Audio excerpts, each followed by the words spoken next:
اعوذ باللہ من الشیطان الرجیم بسم اللہ الرحمن الرحیم السلام علیکم guys welcome to my YouTube channel engineer Muhammad Ali Mirza صاحب کے ایک بہت ہی انٹرسٹنگ ویڈیو لے کر آپ لوگوں کی خدمت میں حاضر ہوا ہوں. ویڈیو بہت ہی انٹرسٹنگ ہونے والے ہیں واقعہ کربلا کو لے کر کے. آپ لوگ ویڈیو کو ضرور دیکھے گا کیونکہ اس ویڈیو میں وہ حقائق موجود ہیں جو آج تک ہم کبھی سمجھ نہ پا سکا. تو آئیے ہم ویڈیو کو دیکھتے ہیں. مثال کے طور پہ ایک سنا تھا میں نے کہ امام حسین علیہ السلام کی جو بہن ہے حضرت زینب غالباً کہتے ہیں ان کی قبر جو ہے وہ دمشق میں بنو امیہ کے قبرستان میں اور وہ اپنی ایک وہ کوئی بیٹی تھی ان کی سوتیلی ماں کی حیثیت سے ان کے گھر پہ رہتی تھی. یہ سچ ہے بات؟ نہیں ظاہر مزار تو وہیں پہ ہے شام میں. نہیں یہ واقعہ سچ ہے کہ وہ ان کے گھر پہ رہتی تھی. ایک کس کے گھر پہ؟ یزید وغیرہ کے. نہیں فراڈ ہے. دمشق وہ اس لیے گئی تھی کہ ظاہر مدینہ شریف میں تو غم ہی پھر ہرا رہتا تھا, لوگ آ کے پوچھتے تھے, تو اس سائڈ پہ ان کے پاس زمینیں تھیں, وہ سرزمین بھی زرخیز تھی, تو وہاں پہ وہ ہجرت کر کے چلی گئی تھی. وہ یزید کے علاقے میں نہیں گئی تھی, وہ شام کی سرزمین میں گئی تھی. مجھے بتائیں ایک وہ عورت جس نے کربلا اپنے سامنے دیکھی ہے اور پوری دنیا سے لوگ حج اور عمرے کے لیے مکہ مدینہ کی سرزمین میں آتے ہیں, تو اہل البیت کے گھروں میں آ کے ان سے وہ واقعات نہیں سنتے ہوں گے, تو ان کی تکلیف کو ایک ٹریگر کرنے والی بات ہے. میرے خیال انہوں نے بالکل صحیح ڈیسیژن کیا. میں اس زمانے میں ہوتا میں بھی یہ مشورہ دیتا کہ آپ یہ علاقہ چھوڑ دیں, یہاں نہ رہیں, کیونکہ لوگ بار بار آ کے پوچھیں گے, آپ کی تکلیف میں اضافہ کریں گے. کہیں بھی جا سکتے تھے دمشق. میں نے بتایا نا اس لیے کہ وہ شام کی سرزمین میں ان کے پاس زمینیں تھیں اور وہ زرخیز علاقہ تھا, تو یہ کوئی ایسے اعتراض والی بات نہیں. اس میں سے کہاں نکل گیا؟ عالم دین تھا نا, اس نے یہ کہا. عالم دین سے کہیں کہ ہمارا تو اختلاف ہی بھائی اوپر سے ہے. ہمارا اختلاف یہ ہے کہ ہمارا کوئی باغی جماعت قتل کرے گی, ہمارا انہیں اللہ اور جنت کی طرف بلا رہے ہوں گے, اور جماعت جہنم کی طرف بلا رہی ہوگی. ہمارا اختلاف یہ ہے 2812 صحیح بخاری کی حدیث. ہم تو بنو امیہ کی حکومت کو ہی حضرت علی کے خلاف ایک بغاوت سمجھتے ہیں. ٹھیک ہے, حضرت علی, حضرت ابوبکر, عمر, عثمان کے ساتھ پورے اخلاص کے ساتھ چلتے رہے. جب حضرت علی کی باری آئی تو دیکھیں ان لوگوں نے حضرت علی کا ساتھ نہیں دیا, الٹا تلوار لے کے سامنے کھڑے ہو گئے. تو مسئلہ تو یہ ہمارا جھگڑا جو ہے وہ خلفائے ثلاثہ کے ساتھ نہیں ہے, بنو امیہ کے ساتھ ہے, جنہوں نے خلفائے ثلاثہ کی لیگیسی کو مس یوز کرنے کی کوشش کی اور حضرت علی کا ساتھ دینے کے بجائے ان کی مخالفت پہ کھڑے ہو گئے. ہمارا اختلاف یہ ہے. کربلا تو بہت بات کی بات ہے, کربلا تو اس کی ایک آؤٹ کم ہے. اصل مسئلہ وہ ہے جنگ صفین اور جنگ جبل, یہ ہے اصل مسئلہ. ٹھیک ہے, تو بھائی امام حسین اسلام کی شہادت کا بدلہ پھر لیا تھا کسی نے بعد میں؟ مختار سقفی نے لیا نا جی, 22,000 لوگوں کو قتل کیا اس نے. یہ بھی بات سچ ہے کہ یزید کا جو بیٹا تھا معاویہ بن یزید شاید, اور اس نے تخت پہ تھوک دیا تھا. جی بالکل اس طرح ہی ہے. وہ تو چند دن بعد ہی فوت ہو گیا تھا اور 22 سال کی عمر میں. یعنی ہم ان کو ایک اچھی پرسنالٹی. جی ہم ان کو رحمہ اللہ کہتے ہیں. ایون شیعہ بھی معاویہ ابن یزید کو رحمہ اللہ کہتے ہیں. جب کربلا ہوئی اور اتنا بڑا ایک سانحہ ہو گیا, اور آپ کی ہم نے ویڈیو دیکھی, آپ نے کہا کہ اس میں ہزاروں صحابہ زندہ ہیں مگر کسی نے آواز ہی نہیں اٹھائی, لیکن انہوں نے تزکیہ نفس کر لیا تھا. دیکھیں وہ میں سمجھتا ہوں کہ حضرت حسین کے لیول کے اوپر تو نہیں تھے, اپنے ایمان کے لیول کے اعتبار سے انہوں نے وہ راستہ اختیار کیا کہ دل میں برائی کو برا جانا. ہم تو سمجھتے ہیں کہ ہاتھ سے برائی کو روکنا چاہیے تھا, حسین ابن علی کا ساتھ دینا چاہیے تھا. وہاں تک نوبت اس لیے نہیں آئی, حسین ابن علی کربلا میں جنگ کرنے نہیں گئے تھے, وہ گئے تھے کوفہ شفٹ ہو رہے تھے اپنے بیوی بچوں کے ساتھ. وہاں سے انہوں نے ایک پولیٹیکل سٹرگل لانچ کرنی تھی, لوگوں کو جمع کرنا تھا اور پھر قیام کرنا تھا. وہاں تک پہنچنے کی نوبت ہی نہیں آئی اور راستے میں انہیں شہید کر دیا گیا. تو اگر وہاں سے وہ کوئی سٹرگل لانچ کرتے اور اس کے بعد صحابہ کرام اس سٹرگل میں شامل نہ ہوتے, پھر کوئی ایک سخت حکم لگایا جا سکتا تھا. ابھی آپ ان کو قصوروار نہیں مانتے؟ میں قصوروار اس لیول پہ تو نہیں سمجھتا, لیکن اس لیول پہ کہ حضرت عبداللہ ابن عباس کو, حضرت عبداللہ ابن زبیر کو امام حسین علیہ السلام کا ساتھ دینا چاہیے تھا. لیکن دوسری طرف امام حسین علیہ السلام نے بھی انہیں اسکیپ روٹ دے دیا کہ ٹھیک ہے اگر آپ ہمارا ساتھ نہیں دینا چاہتے, ایون عبداللہ بن عمر بھی, تو میں پھر اسی طریقے سے خود چلا جاؤں گا. تو یہ جو کہتے ہیں جی ان کو روک رہے تھے, وہ روک اس لیے نہیں رہے تھے کہ وہ غلط کام کے لیے جا رہے تھے, انہیں بھی پتا تھا کہ کام تو ٹھیک ہے. وہ یہ کہتے تھے کہ اگلے لوگ اس چیز کا خیال ہی نہیں رکھیں گے کہ آپ کو پولیٹیکل سٹرگل لانچ کرنے دیں, پہلے نیب کے ذریعے گرفتار کروا دیں گے, آپ پہ مقدمات بنا دیں گے, آپ سے پارٹی کے نشان لے لیں گے.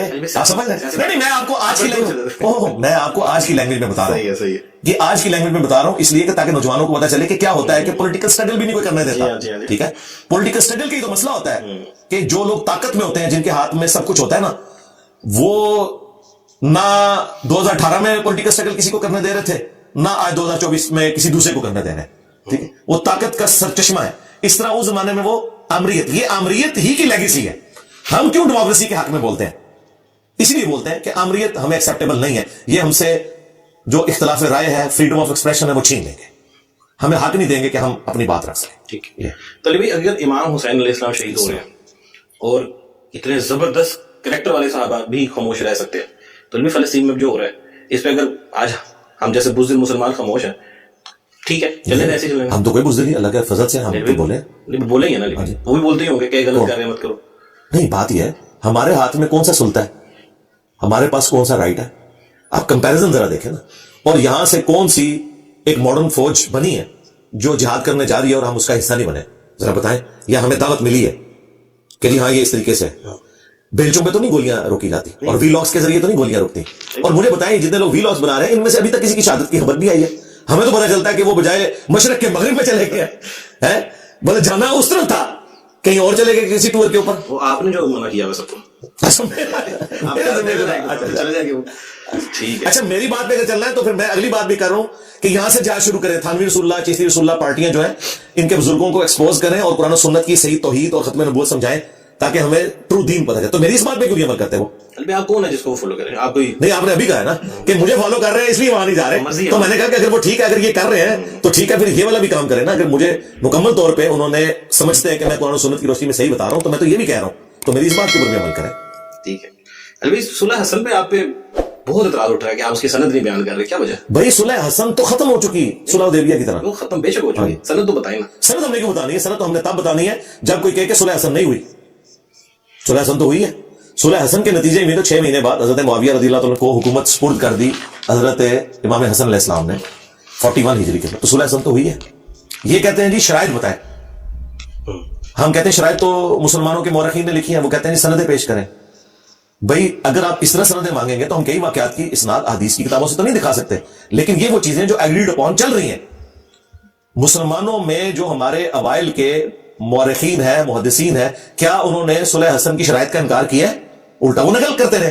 ہمیں آپ انکاری لوگ بتائیں جو کہیں گے یہ فراڈ ہے. غامدی صاحب اگر کہتے ہیں فراڈ ہے تو غامدی صاحب کون ہے؟ غامدی صاحب بخاری مسلم کو تختہ مشق بنا لیتے ہیں اور اپنے حق میں کوئی جھوٹی روایت ہو کسی تاریخ میں لکھی ہوئی بنو امیہ کی, وہ اتنے دھڑلے سے بیان کر رہے ہوتے ہیں, میں تو ہنس رہا ہوتا ہوں کی ویڈیوز دیکھ کے, لیکن پھر میں کہتا ہوں یار ہمارا مقابلہ ان کے بڑوں سے ہے, ان سے نہیں ہے. آپ کے استاد ہیں ویسے تو؟ میرے استاد ہیں, میرے استاد تو باپا جانی بھی ہیں. تو میں نے اپنا ادھار اتار دیا جب انہوں نے کہا نا کہ حدیث عمار کیوں نہیں پیش کی تھی مولا علی نے حضرت معاویہ کو, تو میں نے کہا تھا کہ حضرت ابو بکر نے مصلی پہ نمازیں پڑھانے والی حدیث کیوں نہیں پیش کی تھی. انہوں نے تو بخاری میں آتا ہے ابو عبیدہ اور حضرت عمر کو کہا ان دونوں میں سے کوئی چن لو. حضرت ابو بکر کی بیٹی اما عائشہ نے کیوں نہیں حدیث پیش کی کہ میرا باپ مصلی پہ تھا اس لیے وہ خلافت کا حقدار ہے؟ وہ تو کہہ رہی ہے نبی اسلام نے اپنا خلیفہ کسی کو نہیں بنایا. مسلم شریف میں وہ کہہ رہی ہے کہ اگر اللہ کے نبی بناتے تو حضرت ابو بکر کو بناتے, لیکن انہوں نے کسی کو نہیں بنایا. ٹھیک ہے, تو اس طرح نہیں ہوتا جیسا یہ کرالریز بناتے ہیں. ان کی کرالریز ایک طرف ہوتی ہے, دوسری طرف آ کے اپنا اصول توڑ دیتے ہیں. تو میں نے وقتاً فوقتاً جواب دیے ہیں. صحیح ہے. گائس آپ لوگوں کو ویڈیو کیسا لگا؟ ویڈیو بہت ہی زبردست, انفارمیٹیو اور لوجیکل تھا.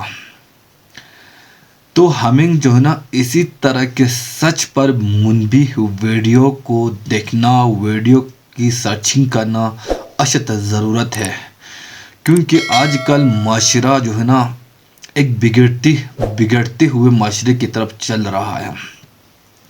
ہمیں صاف نظر آ رہا ہے کہ کیوں یعنی مختلف جو ہے نا بابیں جو ہے نا وہ قرآن و تعلیم کی یعنی قرآن و حدیث کی تعلیمات سے آگاہی نہیں کرتے ہیں, بلکہ جو ہے نا پچھلے بابا اس طرح کرتے تھے اس طرح وہ ان کے کرامات دیکھا کر لوگوں کو اندھیرے میں رکھتا ہے. باقی جو ہے نا اس لیے میں اکثر انجینئر محمد علی مرزا صاحب کی ویڈیوز کو ریئیکٹ کرتا ہوں, ان کو جتنا ہو سکے سامعین تک شیئر کرنے کی کوشش کرتا ہوں. آپ لوگوں کو بھی چاہیے کہ اس طرح کی ویڈیوز کو مزید شیئر کریں تاکہ لوگوں کے سامنے سچ آ جائے, قرآن اور حدیث کی یعنی تعلیمات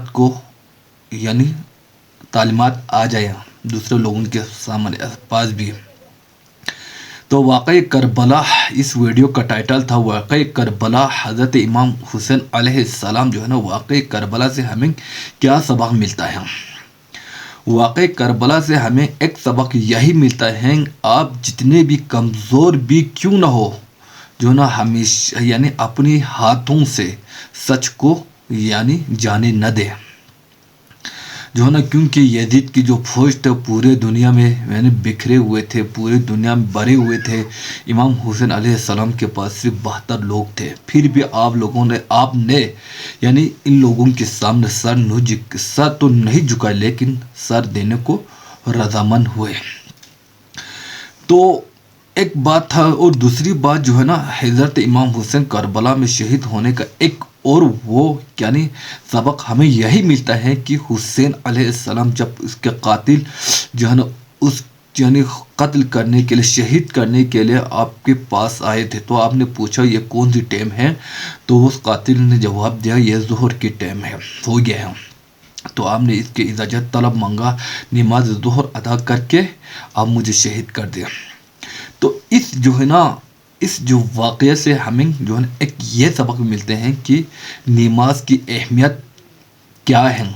حسین نے جو ہے نا حسین علیہ السلام نے اپنی جو ہے نانا کے امت کے لیے کربلا میں شہید ہوئے، لیکن جو ہے نا نماز اس کی جو امت ہے نا یعنی نبی کریم صلی اللہ علیہ وسلم کی امت جو ہے نا نماز پڑھنے میں یا نماز پڑھنے میں کوئی دلچسپی آج کل دن بدن نہیں لے رہا ہے۔